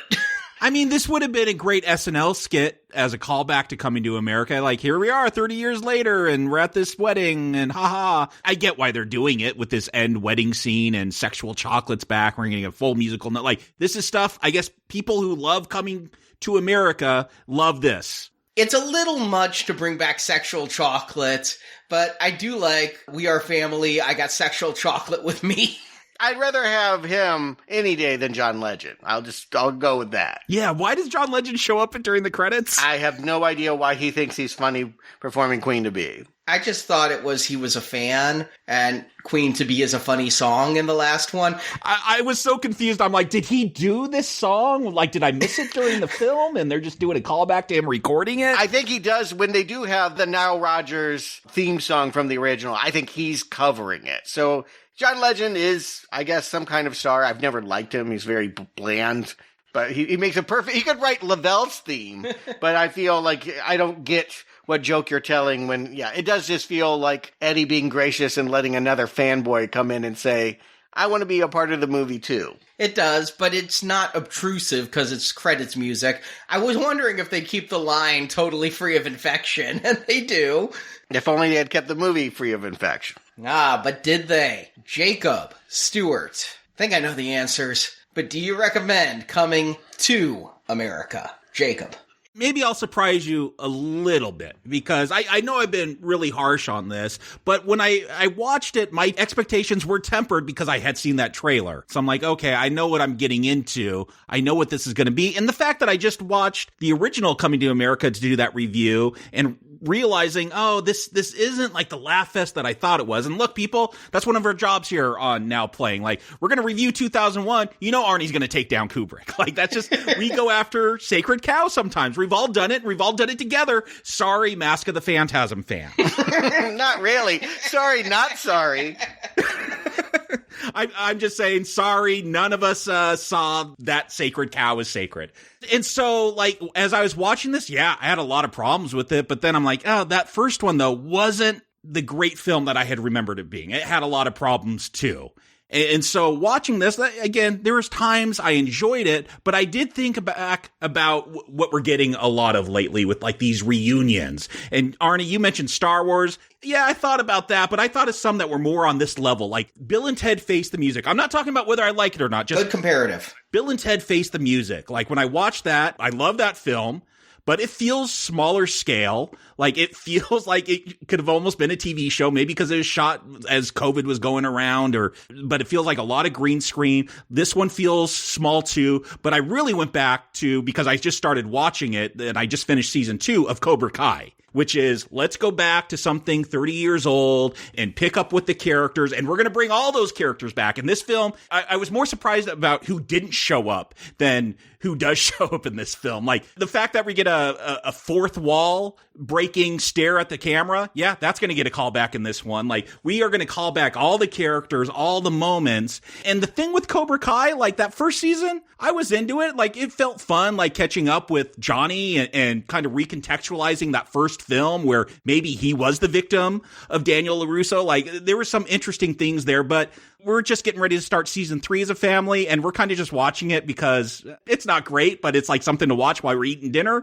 And that's how I feel like Coming to America 2 Coming to America. Let's call it that, to set it apart from the original. But, like, that's where I feel like maybe this would have worked better if this was just a YouTube Red and then moved to Netflix kind of streaming, half-hour series with this many characters, and I could kind of watch it passively and enjoy it. Like, I don't know if this is on the level of like a Saved by the Bell or Full House reunion. I haven't watched those. I don't want to. Like, that's usually not my thing, but I think there's some appeal to this film because, hey, here's characters you liked a lot in something else, and here's more of them doing similar stuff that you like. So, like, if I was watching this very passively, it might get a recommend, but I can't endorse it because, yeah, I do think there's a lot of problems with this story. It's not a satisfying follow-up to the original film, the way I feel like Face the Music from Bill and Ted. That's a satisfying conclusion of that trilogy. Cobra Kai, again, I think that first season especially, you get some really satisfying moments to following up on that story so many decades later.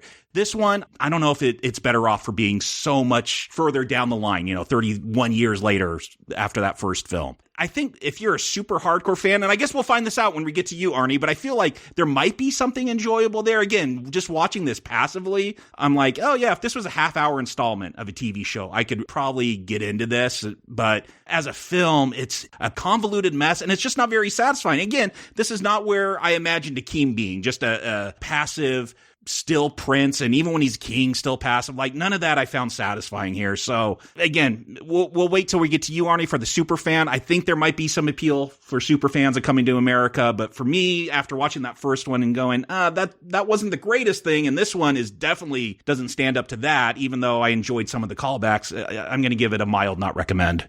Stuart. Yeah, I this is another example. I always hold up my argument, rarely disproven. Making sequels to comedies is the hardest genre to pull off. You can make a more elaborate chase scene and improve an action movie. You can fix a monster suit, and maybe you take that indie horror movie and fix it with a part 2, but you never get bigger laughs by telling the same jokes in a more expensive setting.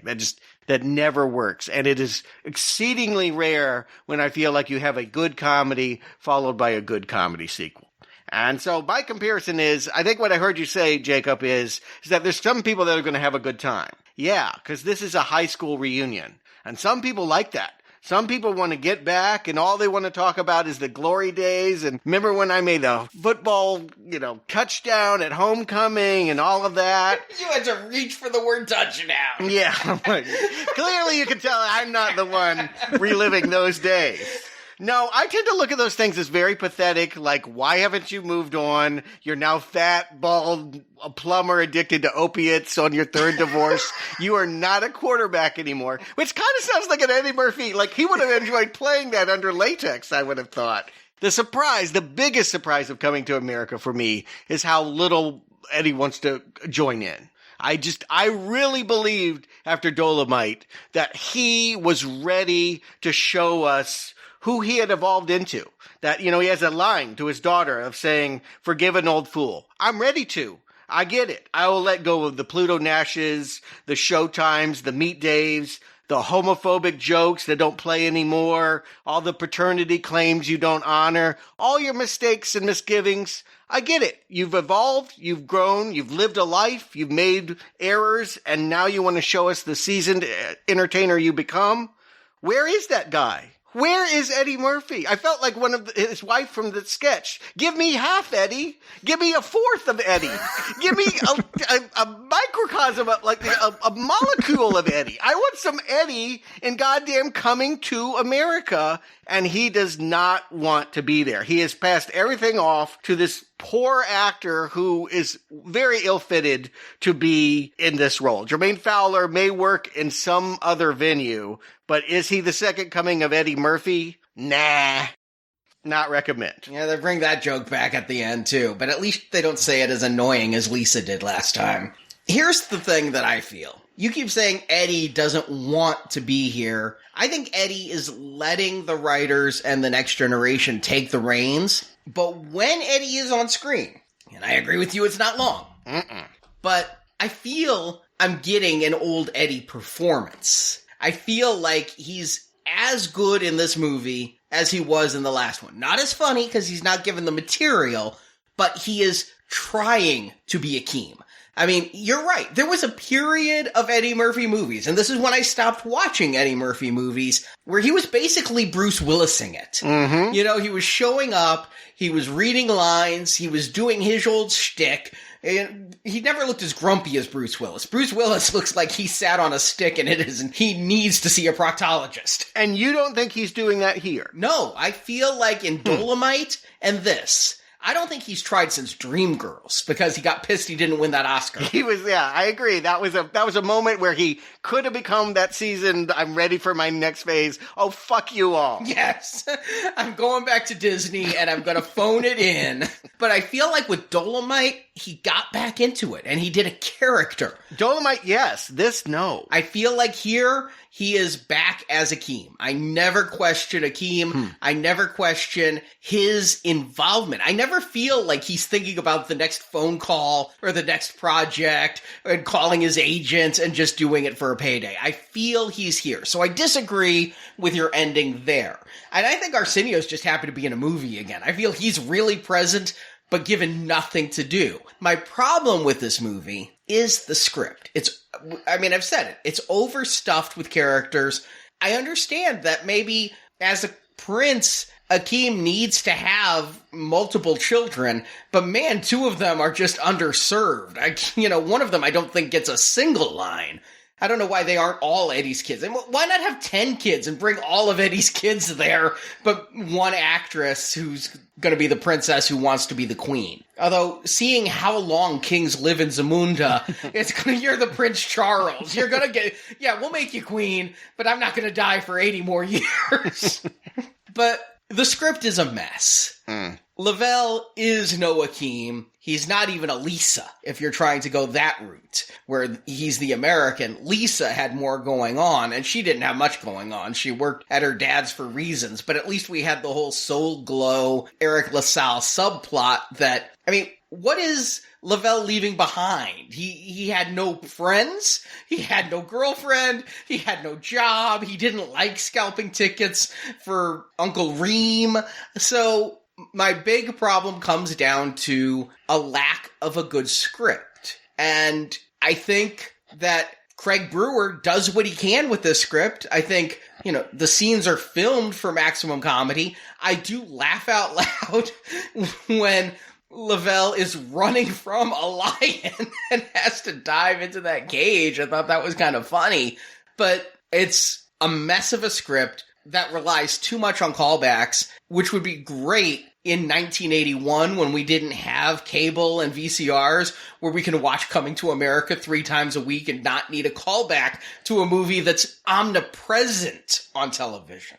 And I watched this and my overwhelming sense was disappointment because I love that first movie, and watching this the second time, I didn't laugh that much. And I was left just thinking how much more confused of a film this is and just lacking coherence and lacking direction. It's shorter than the last one with more characters and just not giving... Nobody is well served by this script. Every single person should see this final edit and feel like the best stuff's on the cutting room floor because none of their best stuff is here on the screen. So I watched it again just before this review. Okay. Because I knew how I felt the first time doesn't hold a candle to the first movie.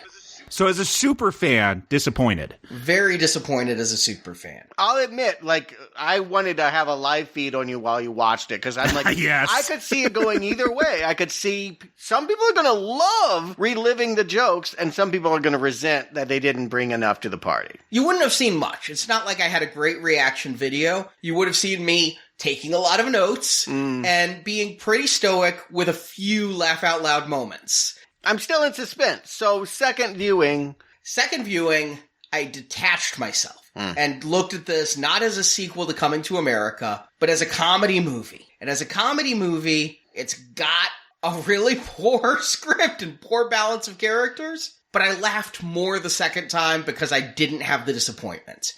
I laughed at what jokes there were. So it's right there on the edge. I'm like, it's not a great comedy. And humor is subjective, but I laughed. I'm really not proud at one of my biggest laughs which is the first time Lavelle is going up to the lion, and the lion lays down and is going to sleep, and the lion lets this huge fart. Yeah. You laughed at that? Okay, that's you laughed out loud? That is interesting. I thank you for admitting to that. I never would if I did. Yeah, I felt like that was desperation. Yep. Well, it may be because I've owned a French Bulldog now for several years. Okay. And when my French Bulldog lays down to go to sleep, get out of the room. I'm never liked flatulent jokes, but thinking of that lion as a French Bulldog made me laugh. So it's just on the border. It's disappointing. It's not that great, but I laughed enough the second time to give it the weakest of recommends. Just sliding over that line a little bit, and probably goodwill to seeing the characters back in makeup helps. But as a super fan the first time, it was like, oh, hell no. You did this to Coming to America. You made a joke about ruining the original with the sequel, and you did. And you know what? Here's the truth, is I'm going to watch Coming to America again tomorrow to kind of wash my mouth out with this. Which one? The first one? Yeah, the first one. And maybe in 10 years I'll revisit Coming to America, but there's no reason to watch it a second time. I mean, well, the second time was to watch it detached. There's no reason to watch this movie again now that I've seen it. If you like the first one, watch it. It's not atrocious. It's disappointing, but a weak recommend. And what would this movie, you mentioned goodwill, I just want to put it out there. What would this movie be if you were like, oh, I didn't see the original, I'm just going to sit down with this one? I don't think that you would experience it as funny as the original because you didn't know the jokes. Agreed, but you might like it more because you're not comparing it to anything. Mm-hmm. The reason I didn't like it so much the first time is because everything was a comparison to the last time. When I watched it the second time is when I had to detach and say, if this wasn't Coming to America, but was rather the Zamundan Diaries or something, then what would I think? And I'd think it was fine enough to give a weak recommend to. I wouldn't damn the movie. But yeah, I think the less you like the original, the more you got a shot at this one, because it's modernized. You got some modern comedians in there. If you like what Leslie Jones does, she does it here. If you like what Tracy Morgan does, he does it here. If you like what Jermaine Fowler does, drop me an email because I don't know what that is. I like Jacob's idea of, like, if this had just been a Cobra Kai sitcom, you could have let this breathe a little bit longer. We would have had episodes and episodes to get to know all the supporting characters. Yeah, if it were just the Kardashian parody in Africa that they joked that they were, I think you would have gotten more mileage out than trying to cram it all in 2 hours. Yeah, that would be a far better way to go. Love Cobra Kai, love what they did there. If you'd had that with the old generation and the new, I feel like Cobra Kai did it perfect. Yeah, and I know it's so hard these days with streaming. We don't have box office numbers. Do we have a sense if this has at least been a critical hit, I guess, or a hit amongst viewers? They're the ones paying, so I guess that would be most important, because are we going to get a Coming to America 3? And if we are, I want to propose right now, Coming TOO to America for that sequel. You know, what Eddie has said is he would see doing Coming to America when he is 75. I don't know what he's envisioning that having him in old age versus late middle age would do, but he's like, in 18 years, I'll be 75. He won't need the old man makeup. No. For his side characters. So he's talking about it. I think it's too early to know if this is a streaming hit. They don't ever release their watch numbers.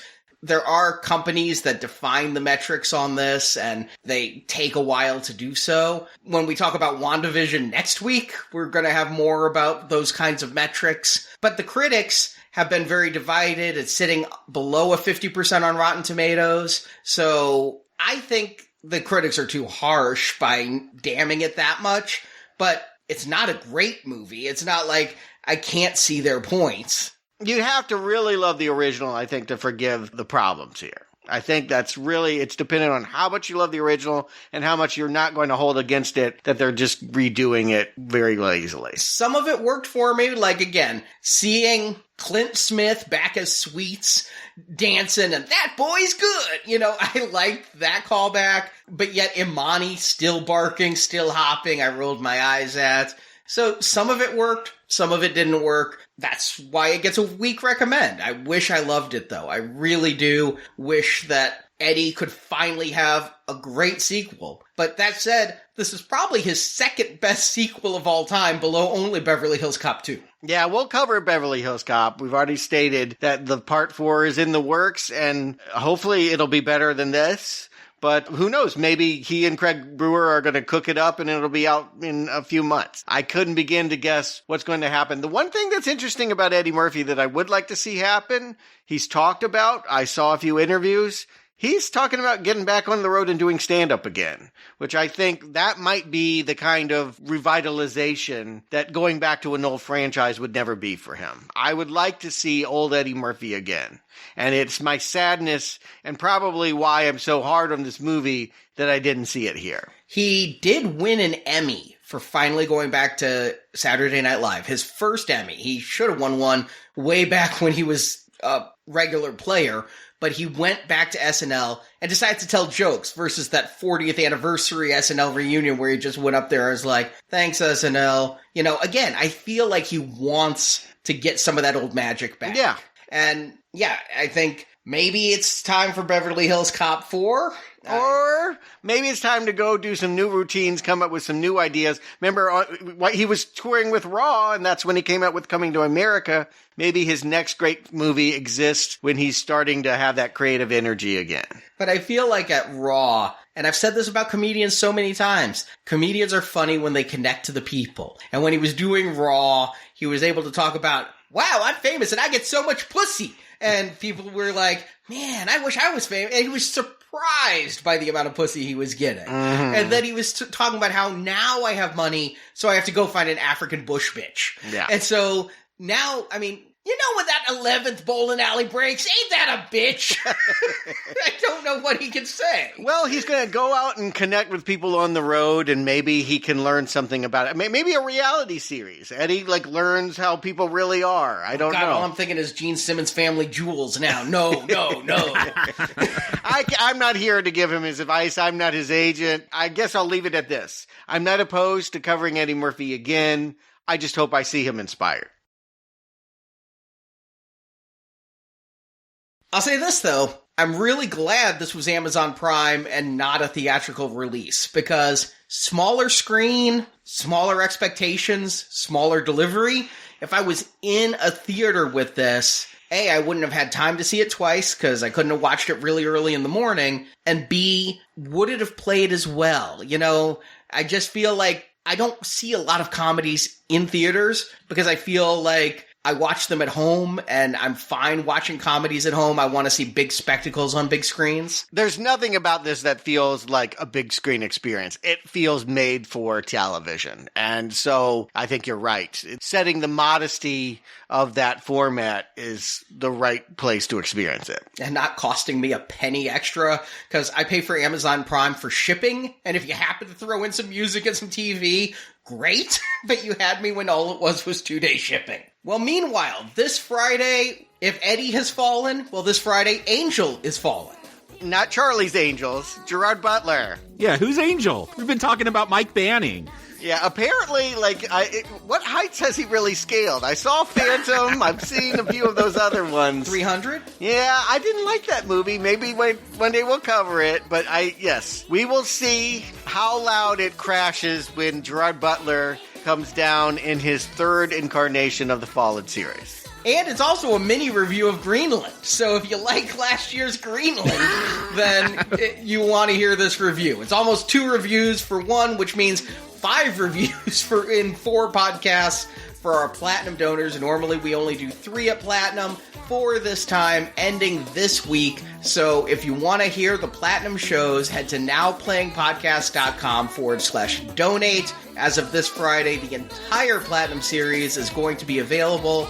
And then, in just a couple weeks, we're going to be starting our Silver level with Dirty Harry. Yep, looking forward to that. And meanwhile, also, Thursday night, if you are a patron of $75 or more, you get to join us live to discuss another miniseries. Our last month's live show for patrons was The Stand. This month, the live show by your vote. The votes were between Snyder Cut and WandaVision. WandaVision won by 2%. It was a narrow margin. So if you are a patron of $75 or more, then you have to RSVP. You will be getting an email from us allowing you to RSVP, and you can join us and hear what we think about WandaVision live, and that show will be available for everyone next Tuesday. Yeah, you'll get it for free, but I do think there's something about hearing the live recording and all of the things that come up that make it extra fun. You'll be missing out if you don't join us on Thursday. So thank you for listening. We appreciate all of our listeners, whether or not you are able to support us, whether or not you choose to support us. We appreciate all of you who listen on Tuesdays. So thank you for coming to us, for coming to America, and until next time, I renounce my throne.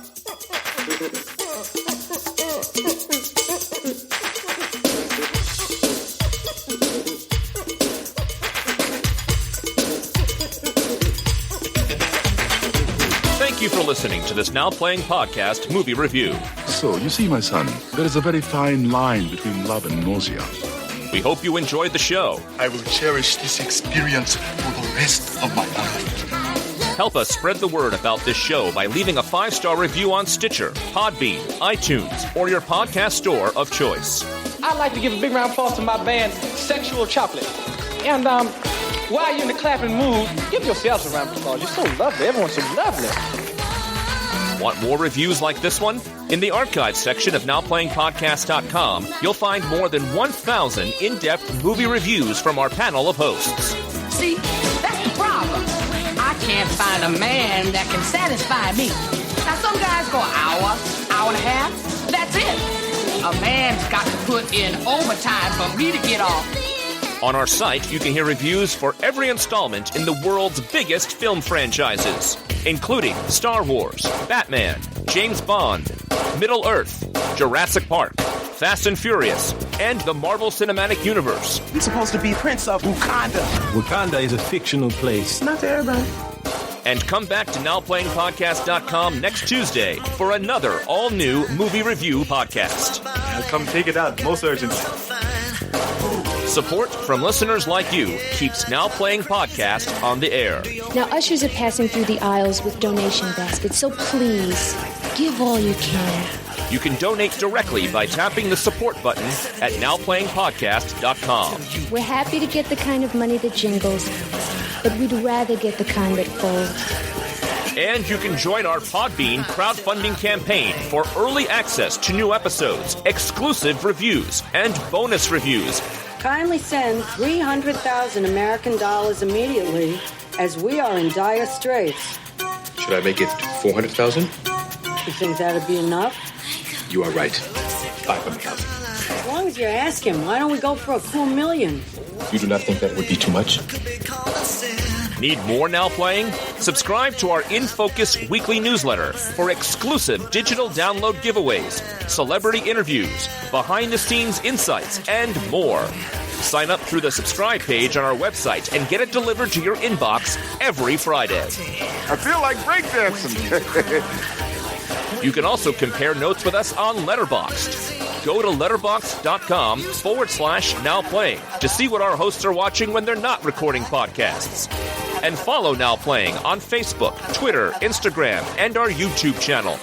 Yeah, I want to work in videos, but really I want to be my own star in the videos because I want to become a pop singer and a rock singer and write my own songs, produce my own songs. And then I'm going to try an actress because people tell me how talented I am. I'm a natural and stuff like that. So then I'm going to write my own stories and direct my own stories and, produce the movies I'm doing. Now Playing Podcast is produced by Arnie Carvalho. I'm the king of this shop. Associate produced by Jason Latham. I am more than the exalted ruler of this land and the master of all I survey. I am also a concerned dad. Now Playing is edited by Heath and Arnie. They're going to sharpen your tool, nephew. Now Playing credits read by Brock. Maybe we'll have a chance again to talk on a professional level. The opinions expressed in this podcast are those of the individual hosts and may not reflect the views of Venganza Media Incorporated. Not everybody thinks like you, Patrice. Yes, they do. Just don't admit it. Venganza Media Incorporated is not affiliated with, and this podcast has not been prepared, approved, or licensed by any entity that created the film analyzed herein. All movie clips and music included in this podcast are the intellectual property of their respective copyright holders. They are included here for the purpose of review, and no infringement is intended. Let them wear our princely robes. We're in New York now. Let us dress as New Yorkers. Now Playing Podcast is an exclusive trademark of and may not be used without the express written permission of Venganza Media Incorporated. Now Playing is a Venganza Media production, copyright 2021, and no part of this show may be reproduced, repurposed, or redistributed without the written permission of Venganza Media Incorporated. All rights reserved. You may go home now. Good night. Dinner? A movie? For gas or what? Let's go Dutch. Dolomite is my name. One of Eddie Murphy's My name is Dolomite. No, Dolomite is my name. It is? Yes, we got it wrong last time. Yeah, I do it. I'd never get that right. What people loved were the Barbers and Randy Jackson, and so we're going to bring those characters back. We're not going to... There's one new makeup character in this movie. Is it Randy Watson? Oh, Randy Watson. Yeah, Randy Jackson's on American Idol. Yes. Dog. Prince Lavelle will marry Izzy's passionate, voluptuous, and servile daughter, Rotimi. Lavelle feels played by this arranged marriage, having fallen in love with... I'm going to stop you. Rotimi? Rotimi. Yeah, who is it? No. What's her name? The General Izzy's daughter? Uh-huh. It's Bopoto. It's Boboto. Yeah, Bopoto. Yeah. Rotimi is a pasta. Where did I get Rotimi is the name of the actor playing his son, Edie. Okay. That's where I got it. Okay, I see what you did now. Hold on, dog's barking. Mm-hmm. Which is good. I've got a bloody leg. Let me go clean that. Oh, of course. Bloody leg. Who doesn't have one? I'm always, when I'm podcasting, bleeding out of my appendages. That's not some British expression. I got a bloody leg. No, he's literally got blood running down his leg. I don't know what happened. I didn't do shit to him. This is the first time I sat down with him to record. Yeah, the show hasn't got contentious yet. Yeah. I thought he'd be giving me the bloody legs. Leslie, I almost say Leslie Morgan. What's her name? Leslie Jones. Yeah. I haven't liked him in a lot of stuff, though. He's always the same God cop-out. Jesus Christ cop-out. But... I've not seen that one. Is that Kevin Smith? Yep. And Bruce Willis, just yeah. Oh, that could kill me. I need to stay away from that. I think I would have an allergic reaction.